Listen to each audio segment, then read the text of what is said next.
Hi, I'm Clyde Morgan. What does it take to enter a closed country with the good news of Jesus Christ? And what results might you anticipate from such an effort? What you're about to see is the incredible account of a young couple who did just that. They entered a closed country more than twice the size of Texas, this country of Mongolia. At first, they didn't speak the language and they knew no one. Here is a story that truly only God could write. Mongolia. This expansive country has always been known as wild and untamed. Early in the 13th century, Genghis Khan led Mongolians on conquests that resulted in the largest empire the world has ever known. The great Khans ruled from Korea to Poland. They governed this vast empire until they were conquered by the Chinese in the 17th century.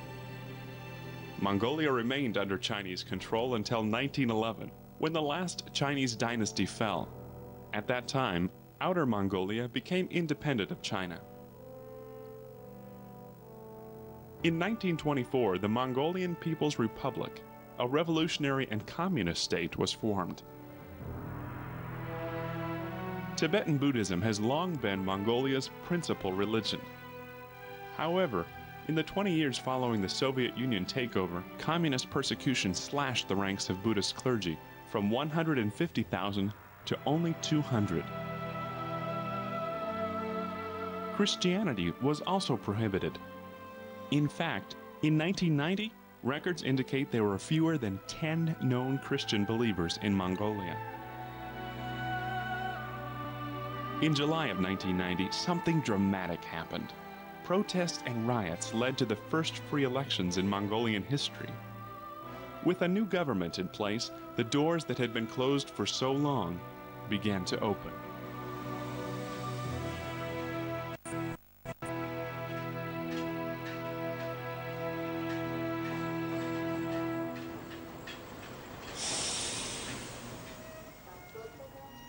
It's been years since I stepped off the train in Mongolia, but I remember it all.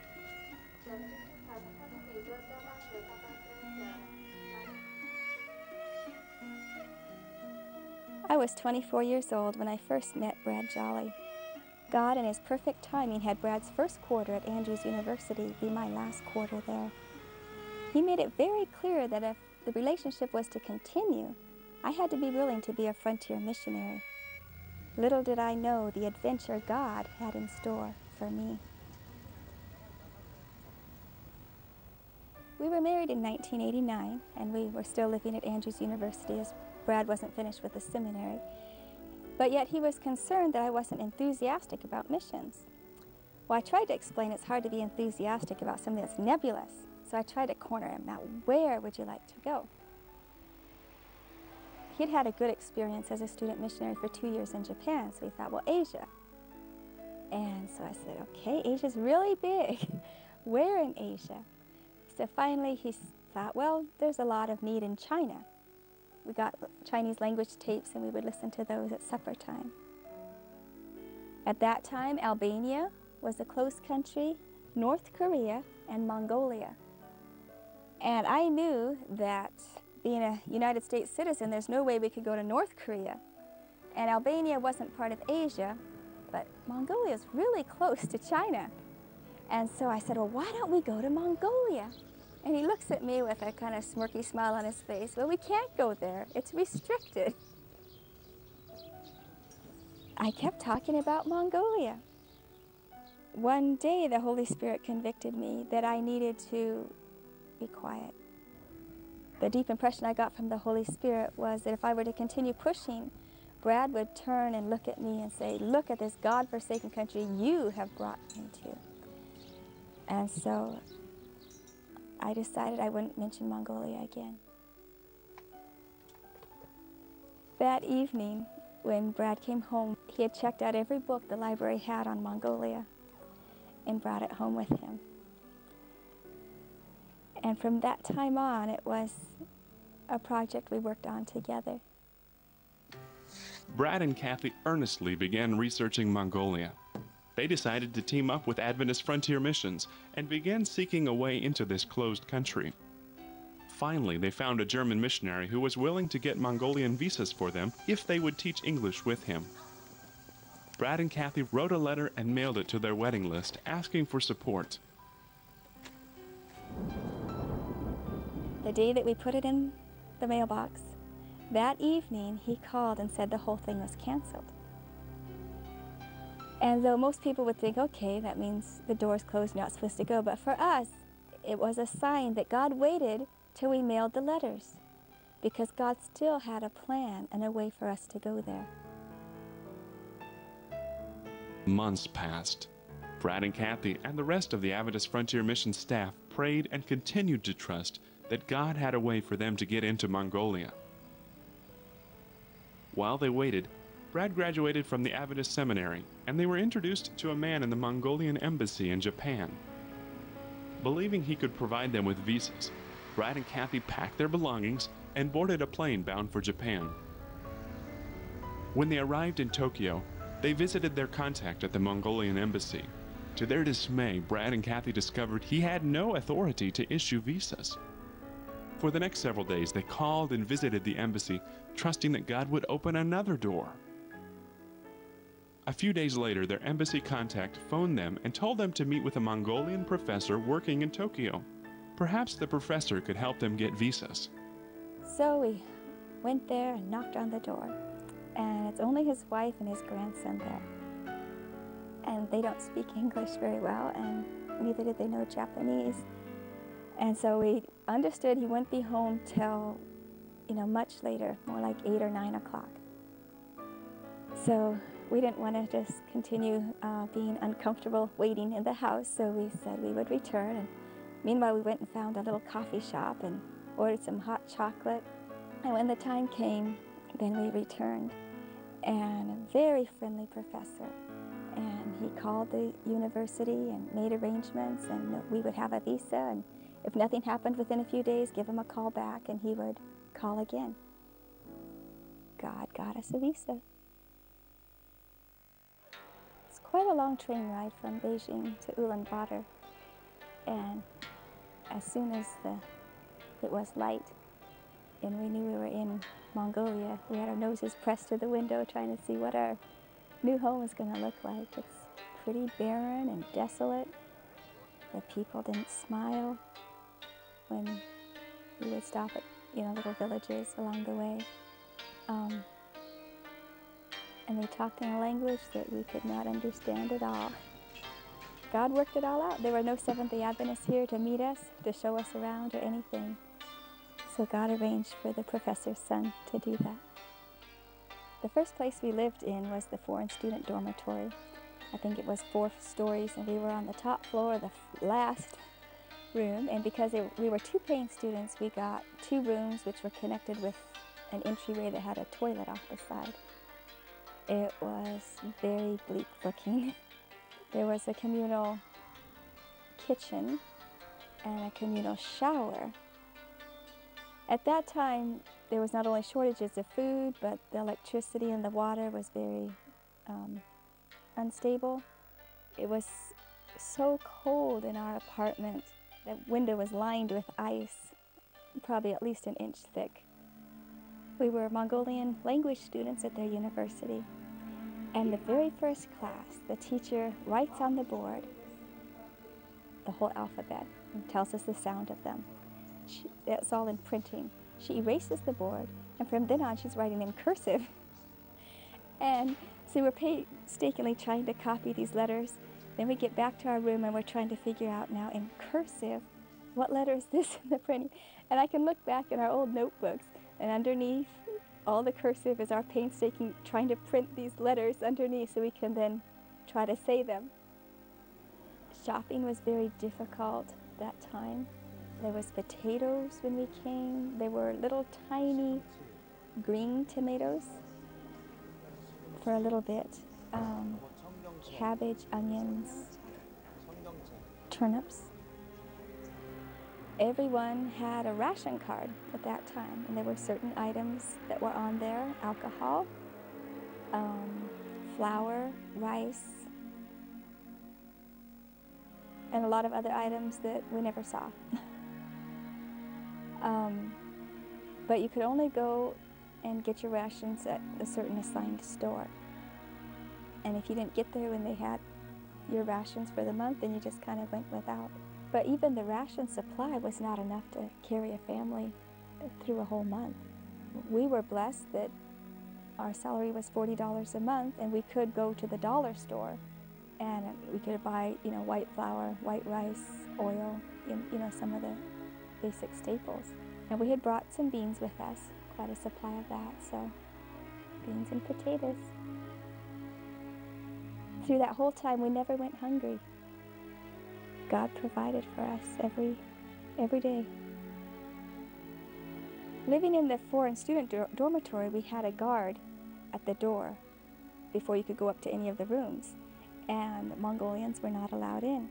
There was one Mongolian couple that lived just beyond his little desk, and I don't know all the details as why they were there, but because they were past his desk, they could get to know the rest of the foreigners. And we became friends with them, and they became our tutors, and they even had a dictionary. His name was Bayar-Saichen, and her name was Girle, and they were a really neat couple. Eventually, the guy in charge of the dormitory decided they needed to be kicked out. Well, we had 2 rooms, and we were only living in one of them, and so we said, well, you come on up, and you can tutor us more and live in our extra room. And so that's what we did, and they did. And it was a lot of fun, because they have, you know, friends and relatives that they could introduce us to. And he was very curious about the black book we would read out of, and so we would share a little bit. And Christmas came, we put up a few decorations, so we could, then they'd ask questions, and we could explain about Jesus' birth.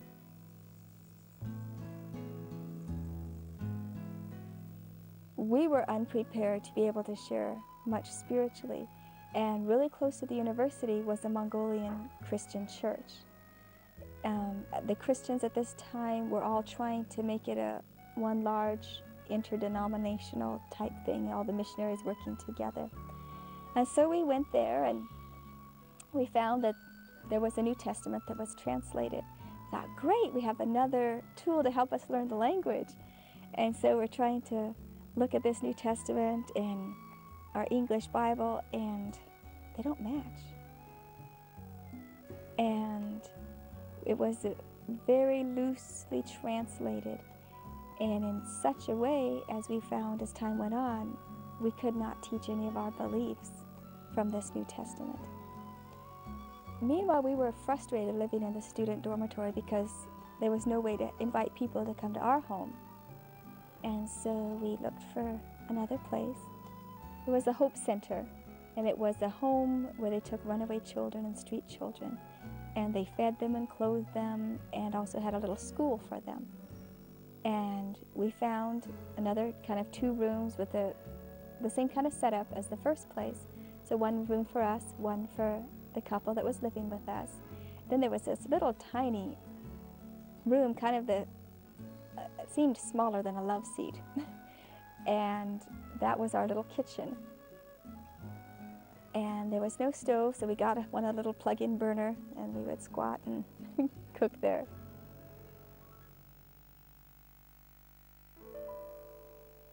The couple, especially Bayar-Saichen, was sharing with his classmates and other college friends about the Lord. So soon there was a group to teach them how to have a relationship with Jesus. So they started coming over and meeting in our room, till soon it was very full.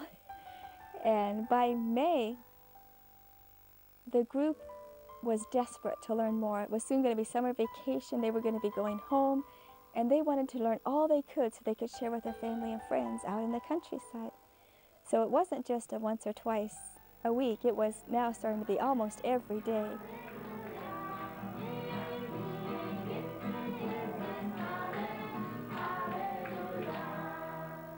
At this time, we still didn't have the language skills to be able to teach.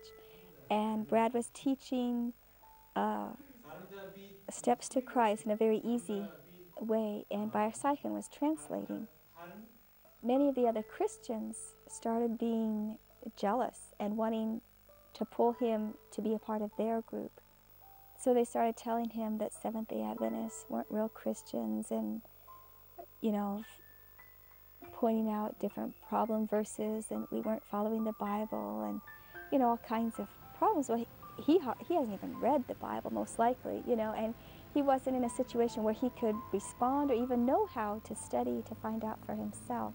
But being a verbal person, anything, doubts, or these questions that he would get from the other Christians, he would blab that right out to the group, until soon there was just confusion in the group. And at this time we were also expecting our first child, and we were excited about this. And we also had our first visit from Milton and Helen Lee, and they're longtime missionaries in China. And it was just wonderful to have some Seventh-day Adventist experienced missionaries. I think we talked their ears off. And the day they left was Friday, and we again had a group in our home, and I began to miscarry. The group's in our room. They're sitting all over the bed, you know, wall to wall, just filling this room. And I had no place to go, so I was in the bathroom. And finally, they got the meeting over and got them out, so I had a bed. On top of the stress with these other Christians and Bayar-Saichen and this group, and then to lose our first child was just devastating. That was June of 92. We were burned out, we were broken, we were sick, discouraged. We hadn't even been in Mongolia a whole year. We lost that whole first group. Eventually God did send 2, I think, that had been a part of that group up to meet us. It was about a couple weeks after I got out of the hospital, Brad said we were going on a hike. I don't feel up to a hike. And we take a bus down, I think it's by the agriculture school, and there's a steep hill that goes up, and they put some Mongolian writing on that hill. So we climbed up that, and then we went straight along the ridge. We kept walking and walking, till soon we were in the trees. And we hadn't realized that we'd missed the sound of the wind in the trees. And we kept walking up around the ridge, and then it turns, and then there's this big rock. And we sat on that big rock, and there you can see a panoramic view of Ulaanbaatar. You can see the apartments, the 3 different places we'd lived up to that point. Up above us, we can see the hawks soaring. And suddenly we can see, you know, our apartment's only that big. It was the most healing experience for us, to just step back and get the whole perspective. You know, our world is only so big compared to the whole universe. And yet God is in control of it all. He's in control of what's going on, this big mess that we're in. And He's going to work things out. And we just need to stay surrendered and keep walking with Him. And it was such a wonderful experience to be up there and to realize we're just a little part of all of God's plan. When we got back down, we realized several things that changed our ministry. For one, we needed to not use an interpreter. Brad needed to start teaching when he was able to communicate properly in the language. Also, the New Testament was not suitable and we could not use it, and we needed to start working on a Bible translation. And so it totally changed our ideal of how the ministry and how the mission should be. Brad began writing baptismal studies at that time, and by that fall my brother-in-law was making a trip to China. He brought in with him a computer for us and a printer, the whole Old Testament from the old, what they had used in Inner Mongolia, And so he brought that to us, and we started transliterating it from the old vertical script to the current Cyrillic. At this time, I had been asked to teach kindergarten at the international school. They were just beginning, and so I had agreed until they could find another teacher. One Mongolian student came and was trying to talk with me, and I found out she was studying French. I said, "Oh, you've got to come meet Joanne. She took French and she can help you." And so Inge decided she would come, and she did come to our home on Sabbath. And God arranged it so that no other Mongolians showed up that Sabbath. This was just the beginning of our second group. And we had the picture rolls hanging up on the walls in the living room, and she started looking at those, and we started telling her some of the Bible stories. Davahu had been a teacher at the Hope Center for the runaway children, and she was a part of that first group that fell apart. Eventually, she made her way back up to where we moved and visited us, and we were able to continue a friendship with her. When we got the Old Testament, which was all in that old script, we were able to give it to her, and she would write it in the current Cyrillic script. So she is probably one Mongolian who's written about, by hand, written almost the whole Bible. You remember that stack of books that Brad brought home from the library? Well, in there was a story of a missionary before the turn of the century, and he'd spent 30 years in Mongolia without a single convert. That's the stronghold that the Tibetan Buddhism had on the people. So that was what we were expecting when we came. And exactly 2 years to the date of when we set foot off that train was the first baptism. The next 3 years, Satan really attacked after that first baptism. And there were some really hard times. But there were some highlights. Our 2 children were born. Eventually, we also found an office to rent, and so the office was able to move out. That also made a change in our home, which had been the church and the office and the library and everything else, Grand Central Station. And from that point on, home was able to be a home and a retreat. In 1994, when we were home on furlough, when Renee was born, Brad had had medical checkups because he hadn't felt well, and basically he was told it was in his head. So we head back over. The first signs of things not quite being right was kind of like a flu bug or a stomach kind of flu that he had in May of '96. And then probably just before Christmas, he wasn't able to eat anything. We had seen the American doctor, but he said, well, there's different kinds of ulcers. I suggest you go back to the States and they can check you out and, have some recuperation time, probably about 6 weeks or whatever. So he knew he needed to go back, but he wanted to get some publishing jobs done that were just so close to being done. And so he kept waiting and waiting, thinking he'd get well enough he could get back down to the office to finish the job. Well, it didn't happen. We finally put him on a plane, I think it was January 17, and sent him home. We saw him off at the airport. He couldn't handle the 2 kids and I going with him because he couldn't help take care of the kids. And so it was just easier for him to go alone. Then when I heard he was in the hospital, that was really hard for me. Meanwhile, the missionary nurse was reasoning with me. She said, your husband is sick. If they do surgery, it's going to be weeks before he's going to be up and around and be ready to come back. Do you really want to be separated that amount of time? No. So she, strongly encouraged us to head home.